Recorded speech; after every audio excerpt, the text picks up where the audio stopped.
Hi friends, welcome to ಅತ್ತೆ ಸೊಸೆ cooking vlogs. ನಾನಿವತ್ತು ಧಾರವಾಡ ಪೇಡ ಹೇಗೆ ಮಾಡೋದು ಅಂತ ತೋರಿಸ್ಕೊಡ್ತೀನಿ.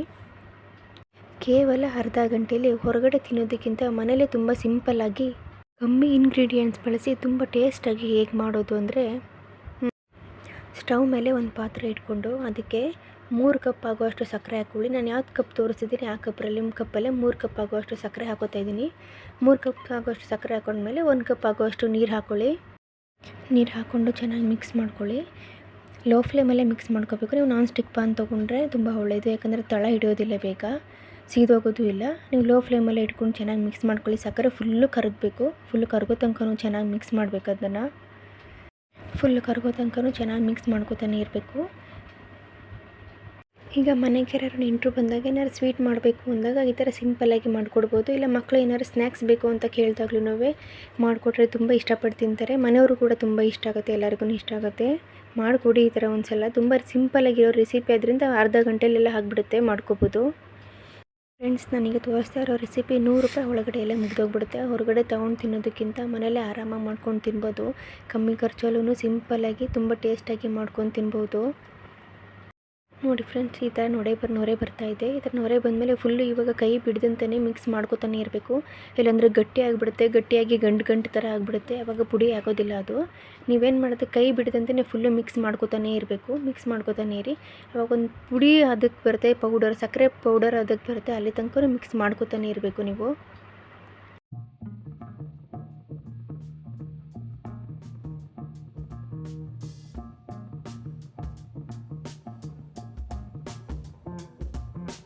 ಇಲ್ಲಿ ನೋಡಿ, ಇಷ್ಟು ಗಟ್ಟಿಯಾಗಿದೆ. ಇನ್ನೂ ಗಟ್ಟಿ ಆಗಬೇಕು. ಇನ್ನೂ ಫುಲ್ಲು ನೀವು ಕೈ ಬಿಡ್ದಂತೆಯೇ ತಿರುಗಿಸ್ಕೊತಾನೆ ಇರಬೇಕು. ಇಲ್ಲಾಂದರೆ ಫುಲ್ಲು ಗಟ್ಟಿ ಆಗಿಬಿಟ್ರೆ ಪೌಡರ್ ಆಗೋದಿಲ್ಲ, ಅದು ವೇಸ್ಟ್ ಆಗಿಬಿಡುತ್ತೆ.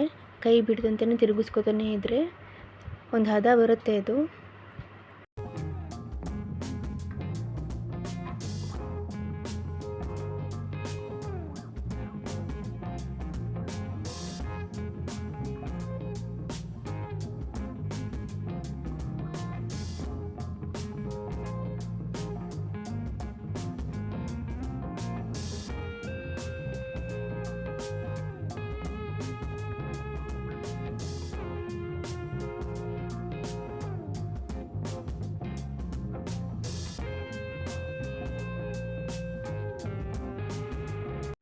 ನೋಡಿ, ಇಷ್ಟು ಗಟ್ಟಿಯಾಗಿದೆ. ಇನ್ನು ಫುಲ್ಲು ನೀರಿನ ಅಂಶ ಎಲ್ಲ ಹೋಗಬೇಕು. ಅಲ್ಲಿ ತನಕ ನೀವು ಫುಲ್ಲು ಕೈ ಬಿಡದಂತೆಯೇ ಮಿಕ್ಸ್ ಮಾಡ್ಕೊತಾನೆ ಇರಬೇಕು. ಹೊರಗಡೆನೂ ಸಿಗುತ್ತೆ ಇದು. ಮನೆಯಲ್ಲೇ ಮಾಡಿಕೊಂಡ್ರೆ ಒಂಥರ ಚೆನ್ನಾಗಿರುತ್ತೆ ಅಂತ ಮಾಡ್ಕೋಬೇಕು ಅಷ್ಟೇ. ಮನೆಯಲ್ಲೇ ಮಾಡಿಕೊಂಡು ಫುಲ್ಲು ಮಿಕ್ಸ್ ಮಾಡ್ಕೊಳ್ಳಿ. ಫುಲ್ಲು ಮಿಕ್ಸ್ ಆಗಬೇಕಾದ್ರೆ ಪುಡಿ ಅದಕ್ಕೆ ಬರಬೇಕು. ಅಲ್ಲಿ ತನಕ ಮಿಕ್ಸ್ ಮಾಡ್ಕೊತಾನೆ ಇರಬೇಕು. ಕೈ ಬಿಡದಂತೆ ಮಿಕ್ಸ್ ಮಾಡ್ಕೊಳ್ಳಿ.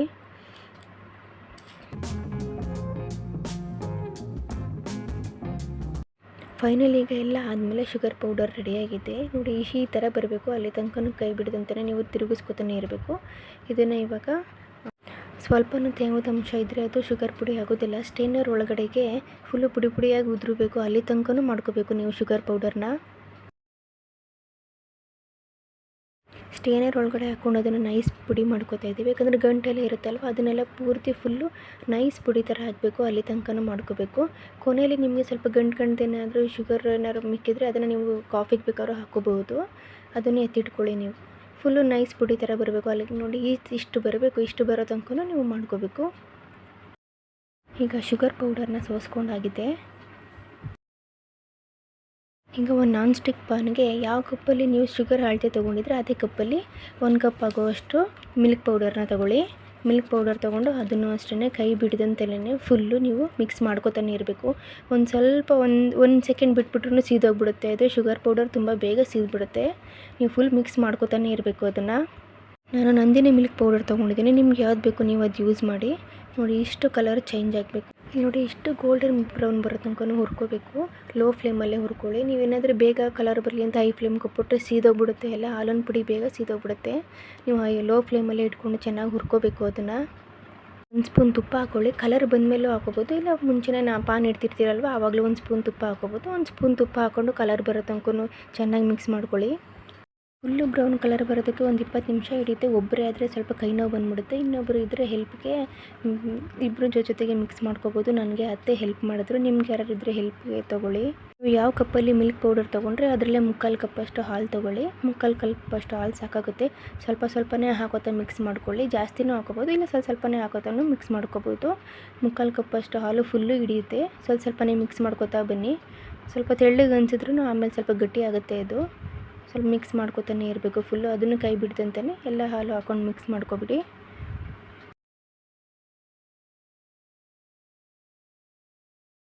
ಮಿಲ್ಕ್ ಪೌಡರ್ ಜೊತೆ ಹಾಲು ಕೂಡ ಚೆನ್ನಾಗಿ ಬೆರೆತೋಗಬೇಕು. ಅಲ್ಲಿ ತನಕ ಕೈ ಬಿಡ್ದಂತೆಲ್ಲ ಮಿಕ್ಸ್ ಮಾಡ್ಕೊತಾನೆ ಇರಿ. ಫುಲ್ಲು ಚೆನ್ನಾಗಿ ಮಿಕ್ಸ್ ಮಾಡ್ಕೋಬೇಕು. ಅದು ಮಿಲ್ಕ್ ಪುಡಿಗೆ ಹಾಲು ಚೆನ್ನಾಗಿ ಬೆರೆತೋಗಬೇಕು. ಅಲ್ಲಿ ತನಕ ಮಿಕ್ಸ್ ಮಾಡ್ಕೊಳ್ಳಿ. ಫುಲ್ಲು ಮಿಕ್ಸ್ ಮಾಡಾದಮೇಲೆ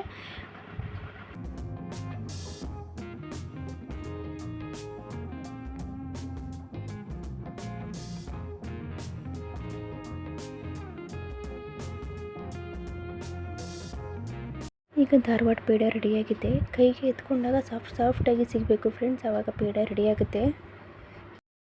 ರೆಡಿ ಆದಮೇಲೆ ಸ್ಟವ್ ಆಫ್ ಮಾಡಿಬಿಟ್ಟು ಒಂದು ಪ್ಲೇಟ್ಗೆ ಇಲ್ಲ ಬೌಲ್ಗೆ ಹಾಕ್ಕೊಳ್ಳಿ. ಅದು ಫುಲ್ಲು ತಣ್ಣಗಾಗೋ ತನಕ ಬಿಡಬೇಕು. ಒಂದು ಸ್ವಲ್ಪನೂ ಬಿಸಿ ಆಗಬಾರ್ದು. ಅಲ್ಲಿ ತನಕ ತಣ್ಣಗಾಗೋ ತನಕ ಬಿಟ್ಬಿಡಿ. ನಿಮಗೆ ಈ ವಿಡಿಯೋ ಇಷ್ಟ ಆಗಿದ್ದರೆ ಲೈಕ್ ಮಾಡಿ, ಶೇರ್ ಮಾಡಿ. ಇವಾಗ ಫುಲ್ಲು ತಣ್ಣಗಾಗಿದೆ. ನಾನು 3/4 ಕಪ್ಪಷ್ಟು ಸಕ್ಕರೆ ತೊಗೊಂಡಿದ್ದೀನಿ. 3/4 ಕಪ್ಪಷ್ಟು ಸಕ್ಕರೆ ಹಿಡಿಯೋದಿಲ್ಲ. ನಿಮ್ಗೆ ಎಷ್ಟು ಬೇಕೋ ಅಷ್ಟು ನೋಡಿ ಸಕ್ಕರೆ ಹಾಕ್ಕೊಳ್ಳಿ. ಜಾಸ್ತಿ ಹಾಕೋಬಿಟ್ರೆ ತೆಳ್ಳಗಾಗ್ಬಿಡುತ್ತೆ. ಎಷ್ಟು ಬೇಕೋ ಅಷ್ಟು ನೋಡಿ, ಟೇಸ್ಟ್ ನೋಡಿ. ನಿಮಗೆ ಸಪ್ಪೆ ಅನಿಸಿದ್ರೆ ಬೇಕಾದ್ರೆ ಇನ್ನೊಂದು ಸ್ವಲ್ಪ ಹಾಕ್ಕೋಬೋದು, ಮಿಕ್ಸ್ ಮಾಡ್ಕೋಬೋದು. ಈ ಚಪಾತಿ ಹಿಟ್ಟು ಅಳತೆಯಲ್ಲಿ ತೊಗೋತೀವಲ್ಲ, ಆ ಥರ ಚೆನ್ನಾಗಿ ನಾದ್ಕೊಂಡು ತೊಗೋಬೇಕು. ಅದನ್ನು ಫುಲ್ಲು ನಾದ್ಕೊಳ್ಳಿ. ಅದನ್ನು ನಿಮ್ಮ ಕೈಗೆ ಉಂಡೆ ಮಾಡೋಷ್ಟು ಸಿಗಬೇಕು ಅದು ನೀಟಾಗಿ. ಅಲ್ಲಿ ತನಕ ಚೆನ್ನಾಗಿ ಮಿಕ್ಸ್ ಮಾಡ್ಕೋಬೇಕು ನೀವು. ಇಲ್ಲಿ ನೋಡಿ, ಈ ಥರ ಉಂಡೆ ಮಾಡೋಷ್ಟು ಸಿಗಬೇಕು ನಿಮಗೆ. ಅಲ್ಲಿ ತನಕ ಚೆನ್ನಾಗಿ ಮಿಕ್ಸ್ ಮಾಡ್ಕೋಬೇಕು. ಶುಗರ್ ಪೌಡರ್ ಜೊತೆ ಚೆನ್ನಾಗಿ ಮಿಕ್ಸ್ ಮಾಡ್ಕೊಳ್ಳಿ.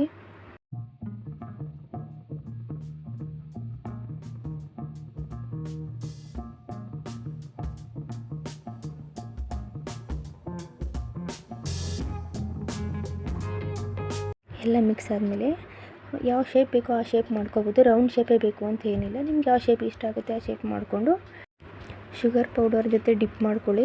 ನಿಮಗೆ ಎಷ್ಟು ಸ್ವಲ್ಪ ದಿನ ಬೇಕಾದ್ರೂ ಇಟ್ಕೊಂಡು ತಿನ್ಬೋದು, ಏನು ಹಾಳಾಗೋದಿಲ್ಲ. ತುಂಬ ಟೇಸ್ಟಾಗಿ ಚೆನ್ನಾಗೇ ಇರುತ್ತೆ. ನಾನು ಮಾಡಿರೋ ಧಾರವಾಡ ಪೇಡ ನಿಮಗೆ ಇಷ್ಟ ಆಗಿದ್ದರೆ ಲೈಕ್ ಮಾಡಿ, ಶೇರ್ ಮಾಡಿ, ಸಬ್ಸ್ಕ್ರೈಬ್ ಮಾಡಿ. ಪಕ್ಕದಲ್ಲಿರೋ ಬೆಲ್ ಐಕಾನ್ನ ಪ್ರೆಸ್ ಮಾಡಿ. ನಾನು ಯಾವುದೇ ವಿಡಿಯೋ ಹಾಕಿದ್ರೂ ನೋಟಿಫಿಕೇಷನ್ ಬರುತ್ತೆ. Thanks for watching.